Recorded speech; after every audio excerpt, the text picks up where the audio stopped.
A success businessman walked via the Metropolis Park, retaining his young daughter, Emily's hand.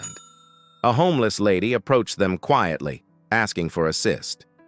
Without hesitation, the daddy, David, surpassed her some bills and provided her a heat smile. The little lady regarded up and stated, "Daddy, we are so fortunate. When I develop up and make masses of money, I'll by no means be sad once more." David didn't respond. He simply smiled lightly and then stated softly, "Include me. I want to show you something." They drove across Metropolis to a non-public clinic. There, outdoor a patient's room, a person in a dressmaker healthy became crying uncontrollably, begging the medical doctor, "Please do something to keep her. I will pay whatever it takes."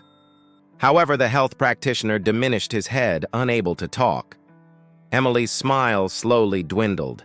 Her father leaned down and whispered, "Do you think he is glad, regardless of all his money?" She shook her head silently. David held her hand again and took her to a small farming village nearby. The roads have been dusty, the homes vintage and worn down, but youngsters splashed in puddles, guffawing, and families shared meals together underneath the open sky. Emily stared in amazement. "Dad, they don't have a lot, however they look so satisfied." David smiled.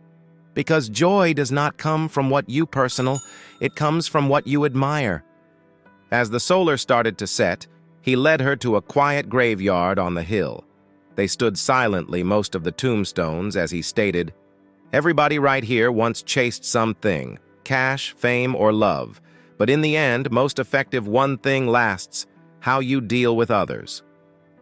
He knelt beside her and whispered, "Consider, Emily. Money should buy comfort, however now not peace. True happiness is dwelling with kindness and purpose."